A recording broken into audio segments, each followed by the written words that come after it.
माँ दुर्गा की तीसरी शक्ति का नाम चंद्रघंटा है। नवरात्रि के तीसरे दिन की पूजा का आध्यात्मिक महत्व है। इस दिन माँ चंद्रघंटा की पूजा आराधना की जाती है।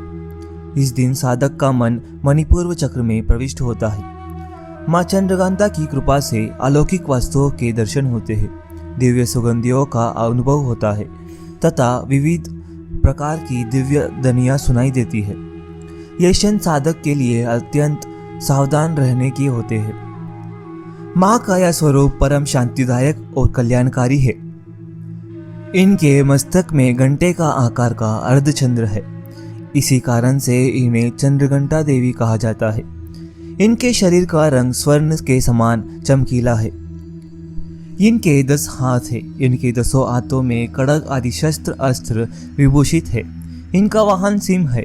इनकी मुद्रा युद्ध के लिए उद्यत रहने की होती है। माँ चंद्रघंटा की कथा। देवताओं और असुरों के बीच लंबे समय तक युद्ध चला। असुरों का स्वामी महिषासुर था और देवताओं के इंद्र। महिषासुर ने देवताओं पर विजय प्राप्त कर इंद्र का सिंहासन हासिल कर लिया और स्वर्गलोक पर राज करने लगा। इसे देखकर सभी देवतागण परेशान हो गए और इस समस्या से निकलने का उपाय जानने के लिए त्रिदेव ब्रह्म, विष्णु और महेश के पास गए।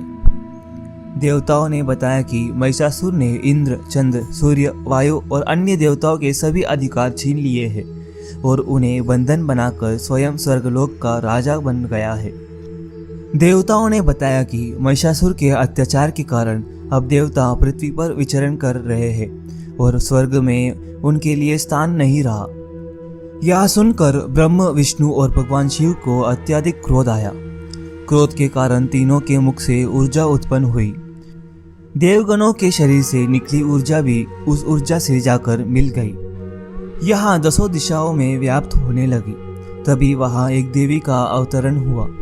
भगवान शिव ने देवी को त्रिशूल और भगवान विष्णु ने चक्र प्रदान किया। इसी प्रकार अन्य देवी देवताओं ने भी माता के हाथों में अस्त्र शस्त्र सजा दिए। इंद्र ने भी अपना वज्र और हैरावत आदि से उतरकर एक घंटा दिया। सूर्यदेव ने अपना तेज और तलवार दिया और सवारी के लिए शेर दिया। देवी अब महिषासुर से युद्ध के लिए पूरी तरह से सज्ज थी। उनका विशालकाय रूप देखकर महिषासुर यह समझ गया था कि अब उसका काल आ गया है। महिषासुर ने अपनी सेना को देवी पर हमला करने को कहा। अन्य दैत्य और दानवों के दल भी युद्ध में कूद पड़े। देवी ने एक ही झटके में ही दानवों का संहार कर दिया। इस युद्ध में महिषासुर तो मारा ही गया, साथ में अन्य बड़े दानवों और राक्षसों का संहार माँ ने किया। इस तरह माँ ने सभी देवताओं को असुरों से अभयदान दिलाया। माँ का स्वरूप अत्यंत सौम्यता एवं शांति से परिपूर्ण रहता है। इनकी आराधना से वीरता, निर्भयता के साथ ही सौम्यता एवं विनम्रता का विकास होता है। हमें निरंतर उनकी पवित्र विग्रह को ध्यान में रखते हुए साधना की ओर अग्रसर होने का प्रयत्न करना चाहिए।